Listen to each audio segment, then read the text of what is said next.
Super Rugby semi-final number 2, folks. It is the Aussie-Kiwi affair with the Brumbies coming to town to face the Chiefs. We are going to go through some lineups, some stats and predictions, and you guys can let us know your thoughts on how this one may be going to go. Both these teams had a wee bit of a scare last week in terms of their results being close. Now, the Brumbies and Canes game was always predicted to go down to the wire, and it did absolutely that, going down literally into the kind of, red plus 80 minutes on the clock.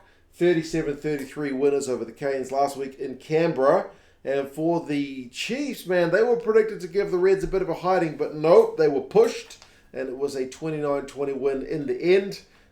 You do feel like the Chiefs will be maybe a wee bit more battle-hardened, having had a tough game, rather than if they're just kind of blowing the Reds out of the water. At least that's how I feel. But, for the Chiefs lineup, they are happy to welcome back a couple of additions to the squad who missed out the week before. But, in terms of the front row, Ross, Taukei'aho, and Dyer, that's your 1, 2, and 3. Dyer starts this week, and John Ryan is on the bench, so they're kind of swapping spots as a tight head combo. And then Vaa'i is back in the second row alongside Retallick. That's a good bit of news. If you're looking for the Chiefs guy who steals the most opposition lineup ball, that's Tupou Vaa'i. So a great guy to have back. Very welcome addition to the side. And when you're looking at the Brumbies, one area you would like to shut down is their lineout, because their maul is pretty effective. So whether the Chiefs decide to sit on the ground or whether they compete in the air, Vaa'i is going to be a welcome addition to that squad. Back row, Finau, Kane, and Jacobson. Kane and Jacobson, just in terms of the amount of tackles those guys will be getting through,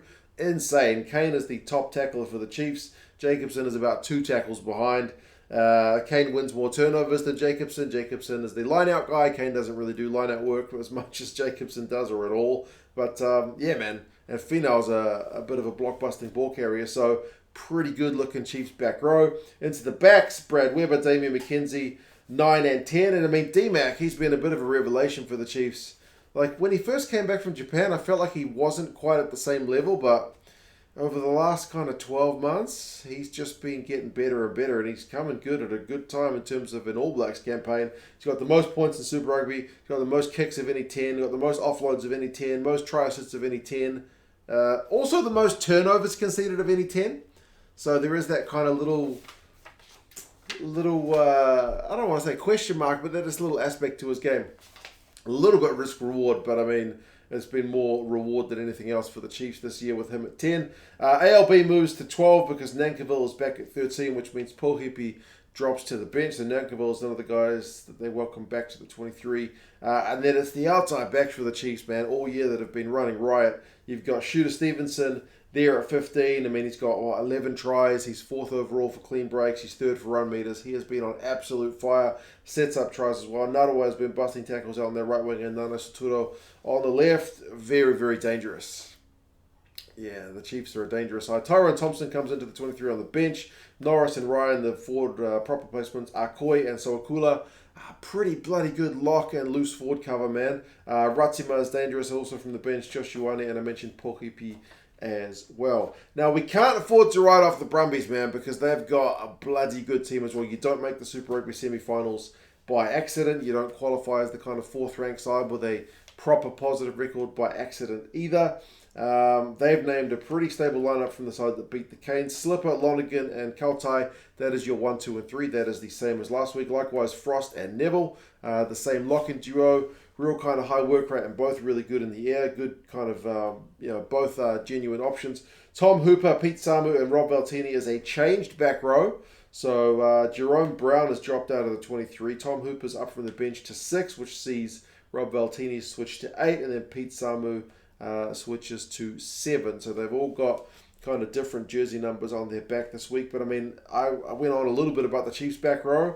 Rob Valtini, he's one of the top loosies for carries. He's one of the top loosies for defenders beaten in the entire competition, but he's also one of the top loosies for tackles. So he's like a proper full package guy. He can legit do a bit of everything. Pete Samu is pretty similar as well. He's got he can genuinely play 6, 7, 8 for a reason, eh? We'll have kind of all seen his offloading game and whatnot. So, yeah, man, pretty good Brumbies forward pack. Backs, Nick White, Jack Debrasini. Debrasini scored a try last week, and they've both got pretty big boots on them, that 19 combo. Tua and Ikitau, 12 and 13. Ikitau was just on another level last week. him and Adi Savia were basically just, playing at that kind of world-class level, both unbelievable. So, I mean, Ikital scored 1 try, which was just, like, he no rights to score it. So, yeah, look out for him at 13, man. His battle up against Nankivell going to be fascinating. Sapsford and Muirhead are the same wings as last week, and then Tom Wright is there at fullback. I talked a little bit about Shaun Stevenson being dangerous. Well, I mean, Tom Wright, the most carries for any fullback, most defenders beat for any fullback, most try assists for any fullback, most run meters for any fullback. Dude is dangerous as well. So, price of admission is going to be well worth it to see both these sides going at it, basically. Corey Toole, who's the Brumbies' top try scorer with 9, missed out last week, but he is back on the bench at least, so maybe he's not quite 100% match fit, but he's still named to the 23, so a good guy to have there. Hopefully he can have some impact when he comes on. McInerney, Scoop, and Van Nieck are the front row replacements. Darcy Swain, who will probably get booed in Hamilton after what he did to Quinn Tupaia. He's in on the bench. Luke Reimer, Ryan Lonergan, Noah Lolosio, and as I mentioned, Corey Toole, the other replacement. Luke Reimer, if you want an impact from the bench, man, last week, what was it, a try and a try-saving tackle or arm under the ball?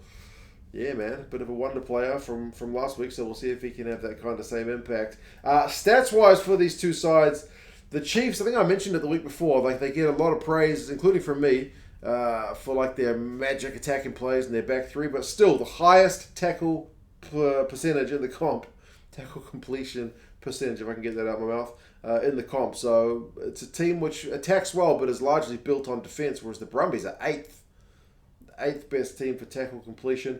The Chiefs are the second side for defenders beaten. The Brumbies are 7th, so that's kind of a dangerous combination. The Chiefs make tackles, Brumbies are mid-table for that, or a bit lower, and Chiefs bust tackles, and the Brumbies less so.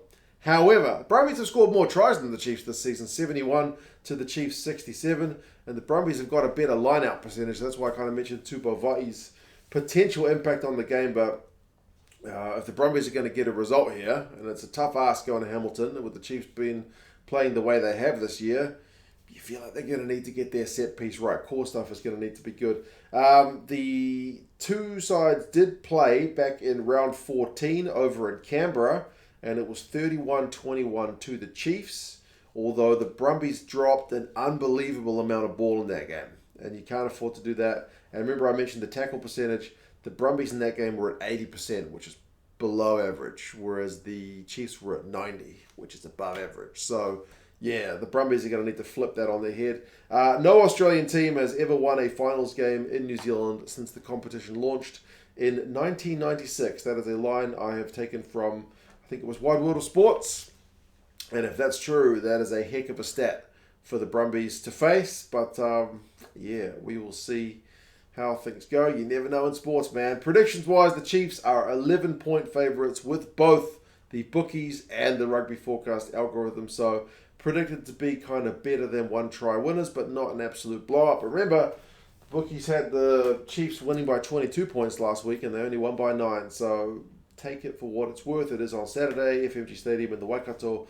7:05 kickoff, which is, I think, 5:05 for you guys in Australia. Nick Berry is the ref.